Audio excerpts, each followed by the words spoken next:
Welcome, I'm Carrie, and this is the Living with Narcissists podcast. In today's episode, we will continue to explore the concept of maturity.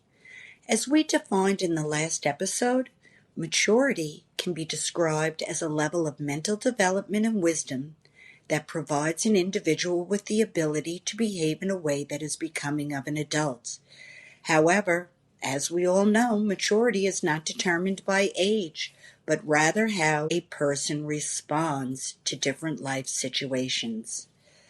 Maturity is a transformative journey, one that not only helps us understand our own growth, but also illuminates how we can break free from the patterns that narcissistic individuals often impose on us. We'll explore the 8 stages of human maturity, a framework that guides us from unconscious existence to conscious alignment with life. This journey is especially poignant for those of us who have lived under the shadow of narcissistic influence, as it offers a path to reclaim our true selves. So when you're born, you start off, of course, in stage 1, which is non-conceptual awareness. So we begin life in a state of pure experience, sensing, feeling, and being without judgment or labels. This stage is about raw perception, untainted by societal conditioning. In the context of narcissistic relationships, this stage represents our original, untainted self. Narcissists often distort our sense of self, but remembering this stage can help us reconnect to our authentic being. Getting programmed and conditioned is stage 2. As we grow up, we absorb the beliefs, the behaviors, and the experiences from our environment, both functional and dysfunctional. This conditioning shapes our worldview and responses. Narcissists play a significant role in this stage. They impose their values and expectations on us. Recognizing this is the first step to reclaiming autonomy. So this is the stage where you are creating the false self because the narcissistic caretakers are unhappy with the authentic version, so they start conditioning you to behave in a way that becomes the false self. Stage 3 is just normal robotic existence. In adulthood, many operate on autopilot, driven by ingrained patterns and societal expectations. We believe we're making choices, but often we're merely reacting. We're following the pattern of behaviors that we've been conditioned to engage in, and they're basically reactions to the environment. Living with narcissists can entrench us in this robotic existence where our decisions are influenced more by their needs and desires than our own. Breaking free requires conscious awareness and intentional action. Stage 4, a turning point. A significant event, be it a crisis, a loss, or realization, shakes us from our autopilot mode, prompting deep questioning of our life choices. For many, this turning point is a moment we recognize the need to escape the narcissistic grip and seek a path toward healing and authenticity.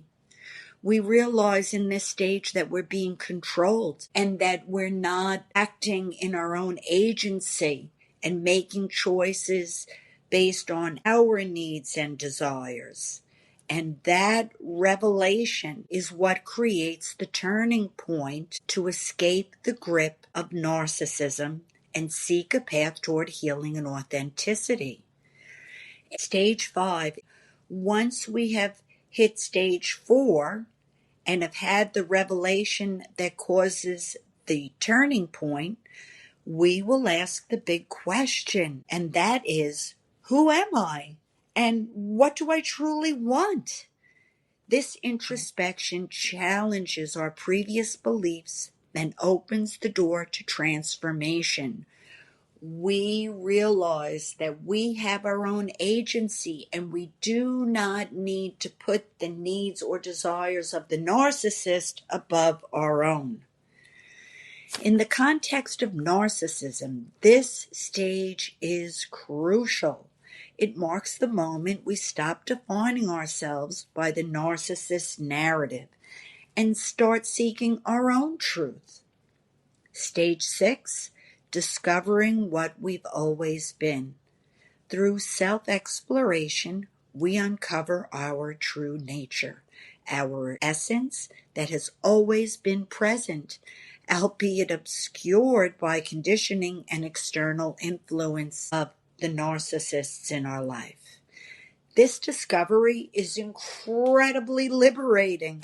It's the realization that beneath the layers of narcissistic manipulation lies the true self, and that is whole and unbroken. It still exists under the layers of narcissistic abuse. Stabilizing our discovery is stage 7.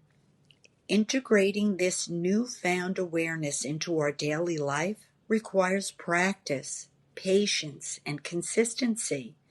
It's about aligning our actions with our true self. Living with narcissists often means our true selves are suppressed. Stabilizing our discovery involves setting boundaries and reinforcing our authenticity, even in challenging environments. And this is where things get really dicey if you are dealing with a highly narcissistic person who does not want you to have access to your true self.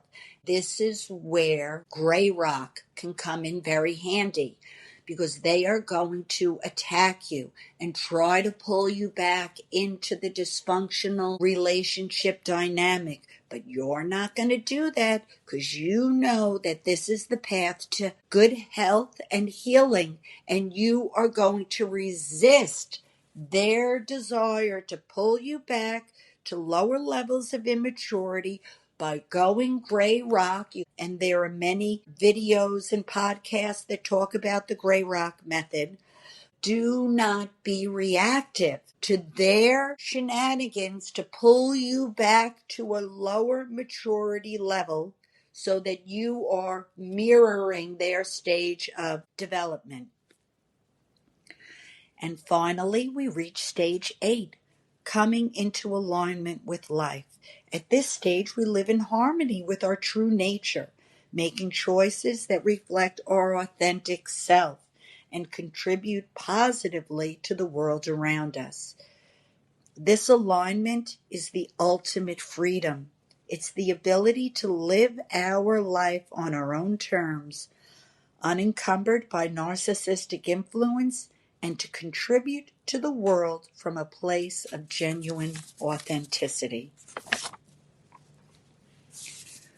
Embarking on this journey through the 8 stages of maturity is not just about personal growth, it's about liberation.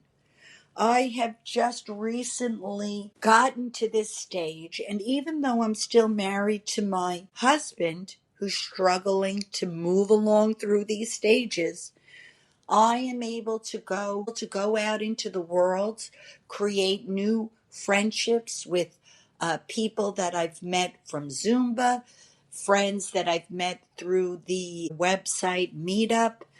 And when I decide to do the things that I want to do, even though I get dirty looks sometimes, I am non-reactive to it. I get up and I do what I want to do, because I owe it to myself to live a fulfilling life. And if the other person, your partner, family members, friends, the narcissists that are very self-focused on their own needs and don't care about being reciprocal, pay no mind. You are touching your true self and returning back to the person that you've always been. And so you can still have low contact, although no contact is better. You could still have low contact relationships with these people and move forward, living your life the way that you want it. And if they don't like it, they complain, they give you dirty looks, do not respond. Just keep moving forward and being the beautiful you that you are. This is a path to reclaiming our true selves and living authentically. If you're on this journey, remember, you're not alone. Reach out, seek support, and continue to move forward. Your true self is waiting to be rediscovered.